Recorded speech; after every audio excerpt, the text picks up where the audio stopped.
కాదు. ఈ ఎలక్షన్తోని ఈ వచ్చే పంచాయతీ ఎలక్షన్తోనో లేదా అక్కడ చేసే జెడ్పీటీసీ ఎంపీటీసీ ఎలక్షన్తోనో మీకు ఒక మంచి అవకాశం ఇది. కాంగ్రెస్ వాళ్ళు తొవ్వకు రావాలంటే, కాంగ్రెస్ వాళ్ళ కుక్కతోక వంకర అనే బుద్ధి మారాలంటే వాళ్ళకి ఇప్పుడే మోక మీద దొరుకుతారు. ఇప్పుడు ఇప్పుడు తప్పించుకున్నట్టు ఇంకా 3 ఏళ్ళు మళ్ళీ దొరకరాలు. ఇప్పుడు గట్టిగా గుద్దితే ప్రతి మండలం, బొమ్మరాజపేట కావచ్చు, కోస్గి కావచ్చు, దౌలతాబాద్ కావచ్చు, దుద్యాల కావచ్చు, కొడంగల్ కావచ్చు, మద్దూరు కావచ్చు, మీరిగిన గట్టిగా గుద్దితే సౌండ్ ఢిల్లీలో వస్తుంది. ఇక్కడ స్విచ్ చేస్తే, ఇక్కడ కొడంగల్లో మీరు స్విచ్ చేస్తే లైట్ రాహుల్ గాంధీ ఇంట్లో వెలుగుతుంది. అర్థమైందా? ఇక్కడ బంద్ అయితే అక్కడ బంద్ అవుతుంది, ఇక్కడ లైట్ బంద్ అయితే అక్కడ బంద్ అవుతుంది. అడగరా ఏం రాబాయ్, నువ్వు సొంత కాన్స్టిట్యున్సీలనే గెలిచేటట్టు లేవు, నువ్వు రాష్ట్రం ఏం గెలుస్తావు, ఏం నడుపుతావు, ఇక పైసలు మాదేస్తున్నావు కానీ మిగతా ఏం లేవు, ప్రజలలో మొత్తం కథం అయిపోయినావు అని చెప్పి వాళ్ళే బంద్ పెట్టే కథ వస్తుంది. దయచేసి మిమ్మల్ని కోరేది ఒకటే, ఈ బాకీ కార్డు ఇంటింటికి తీసుకుపోండి, ఇంటింటికి పోవాలా. అదే మీ అస్త్రం. మీరు వేరే పాంప్లెట్ కొట్టే అక్కర్లేదు, మీరే ఇంకోటి ఏం చెప్పే అక్కర్లేదు. కాంగ్రెస్ వాళ్ళ మోసమే మీ అస్త్రం అవుతుంది, యాది పెట్టుకోండి. ఎంత దుర్మార్గుడు రేవంత్ రెడ్డి అంటే మీకు ఒక్క ఉదాహరణ చెప్తే దాంతో మీకు అర్థమవుతుంది. ఆయనకి ఏమున్నదంటే ఎంతసేపు ఈ 5 ఏళ్లలో పైసలు ఎట్లా సంపాదించాలి, తిరుపతి రెడ్డి లేకపోతే ఆయన కుటుంబం అంతా పంచిచ్చిండు మంచిగా. కలెక్టరేట్లను కూడా పంచిచ్చిండు. ఒకడు సంగారెడ్డి కలెక్టరేటు, ఒకడు రంగారెడ్డి, ఒకడు వికారాబాదు, ఇంకోడు మేడ్చలు. భూముల దందాలలో పడ్డారు అందరు. ఒకటే పని, ఇంకో పని లేదు పాడలేదు, కమిషన్లు, భూముల దందాలు. ఎంత దుర్మార్గుడు అంటే ఈ కమిషన్ల కోసం, పైసల కోసం మూసీ ప్రాజెక్టు చేస్తాను మొదలుపెట్టిండు.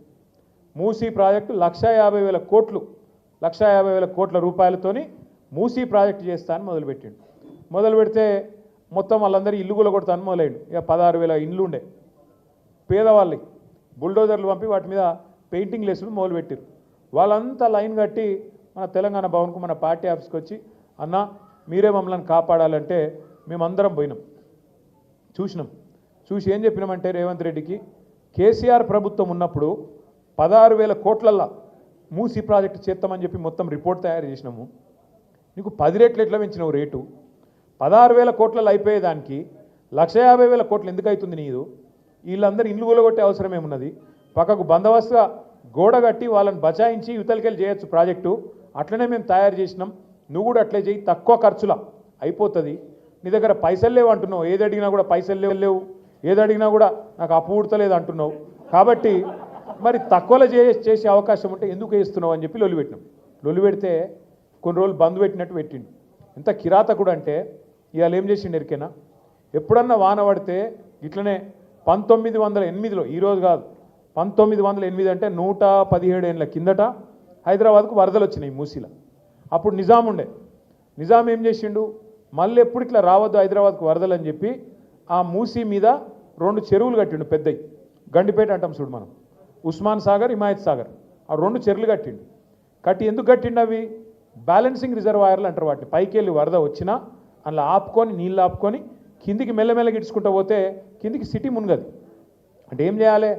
వాతావరణ శాఖ కూడా చెప్తాడు, వచ్చే వారం పెద్ద వర్షం, రేపు ఎల్లుండి పెద్ద వర్షం పడేటట్టు ఉంది అని చెప్తారు. చెప్తే ఏం చేయాలి గవర్నమెంటు?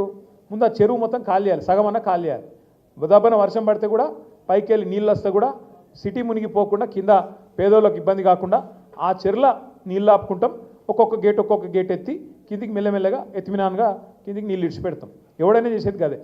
అదైనా ప్రభుత్వాలు కూడా అధికారులు చేయాలి. కానీ రేవంత్ రెడ్డి ఎంత కిరాతకుడు అంటే, నిన్న కావాలని తెలుసు ఆయనకు, నిన్న క్లౌడ్ బర్స్ట్ ఉంది, వర్షం పడుతుందని వాతావరణ శాఖ చెప్తే కూడా కావాలని మూసీ ప్రాజెక్టు చేయాలంటే ఆడ ఇండ్లు మునగాలి. నేను అనుకున్నట్టు మూసీలో 1,50,000 కోట్లు కొల్లగొట్టాలంటే వీళ్ళని ముంచాలని చెప్పి చెరువు ఖాళీ చేయకుండా కావాలని అట్లనే నింపిపెట్టి ఇవాళ ఎగ్దం ఒకటేసారి 15 గేట్లు ఎత్తిండ్రు. ఎత్తవరకు ఏమైంది?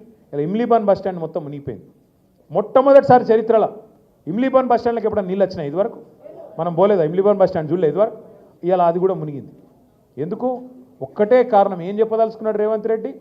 మీరు మూసి అద్దంటున్నారు కదా, నేను చేయాలనుకుంటే ఇక చూసినావా పేదోళ్ళను ముంచి ఇడికెళ్ళి ఎలగొట్టి అట్లనన్నా చేస్తా అనేందుకు ఇలా అంతా కిరాతకంగా ప్రవర్తన చేస్తూ ఉన్నాడు. నేను మిమ్మల్ని కోరేది ఒకటే, గుర్తుపెట్టుకోమని చెప్పేది కూడా ఒకటే. మీకు ఇవాళ మొత్తం 90% పని పూర్తి చేసిండు కేసీఆర్. శ్రీశైలం దగ్గర నీళ్లు తీసుకొని మొత్తం రిజర్వాయర్లన్నీ పూర్తయినాయి. నార్లాపూరు, కరివేన, అట్లాగే మధ్యలో వట్టెం పైకి వస్తే ఉద్దండాపూర్ అన్ని రిజర్వాయర్లు పూర్తయినాయి.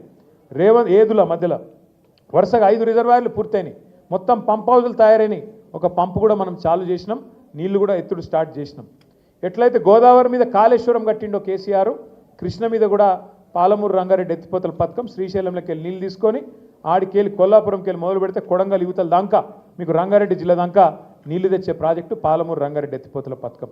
అందులో మీ కొడంగల్ తాలూకాకు నారాయణపేట కొడంగల్ కలిపి 2 లక్షల ఎకరాలకు నీళ్ళు ఇచ్చే సౌలత్ అందులో ఉన్నది.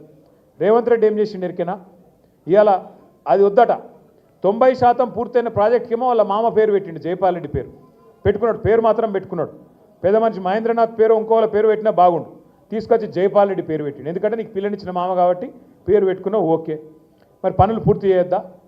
10% పనులు పూర్తయితే ఇలా కొడంగల్కి ఈపాటికి నీళ్ళు వస్తుండే. 2 ఏళ్ళు సరిపోలేదా నీకు? మొత్తం పాలమూరు జిల్లా 90% కేసీఆర్ పని చేసిపోతే ఒక 10% పని పూర్తి చేయడానికి నీకు చేయలు వస్తలేవు. ఎందుకంటే ఆ 10% చేస్తే కేసీఆర్కి పేరు వస్తుంది కాబట్టి అది చేయడట. ఏం చేస్తాడు? చేయకుండా జూరాలకేంచి నీళ్ళు తెస్తాడట నారాయణపేట కొడంగల్కు. జూరాల్లో ముందే నీళ్లు లేవు. మీద కర్ణాటక కూడా ఆల్మట్టిలో వాడు డ్యామ్ పెంచుతున్నాడు పైకి 5 ఫీట్లు. ఒక్క డ్యామ్ ఆల్మట్టి డ్యాము 5 ఫీట్లు పెంచుతున్నారు. అక్కడ 70,000 కోట్లు ఖర్చు పెడతారంట వాళ్ళు 5 ఫీట్లు పెంచనీకే. ఆడ మొత్తం అడ్డం పెడితే కిందికి కృష్ణానది నీళ్ళు ఒక సుక్క కూడా కిందికి రాదు. ఆ జూరాల సుక్క ఉండదు. రేపు ఆ జూరాలకెళ్ళి నీళ్ళు తీసుకొస్తా అని చెప్పి 4,500 కోట్లతోని కొడంగల్ లిఫ్ట్ ఇరిగేషన్ అని ప్రాజెక్టు పేరు పెట్టి 2 కేకు ముక్కలు లెక్క, ఒక ముక్క బాంబులేటి శ్రీనివాసరెడ్డికి, ఇంకో ముక్క ఇంకో మెగా కృష్ణారెడ్డికి, ఇద్దరికి రాసిండు రేవంత్ రెడ్డి. అంటే కమిషన్ల కోసం ఆ 4,500 కోట్లల్లో ఓ 1000 కోట్లు తిందాం, జేబులు వేసుకుందాం, తిరుపతి రెడ్డి జేబులు వేద్దామని అట్లా శ్రీశైలంకి వెళ్ళి నీళ్ళు తెచ్చే సౌలత్ ఉంటే దాన్ని పక్కకు పెట్టి జూరాల పైన డ్యామ్ కడుతున్న సోయి లేదు, కృష్ణా నీళ్ళు ఎట్టదేవన్న సోయి లేదు, ఒక చెరువు నింపే తెలివి లేదు. కానీ కొడంగల్కి ఏదో చేస్తా అని పోజుగొట్టి మీ దగ్గరికి వచ్చి ఆడ శంకుస్థాపన చేసిండు. ఇలా కోర్టుకు అర్థమైంది ఈ విషయం అంతా, కోర్టు స్టే ఇచ్చింది.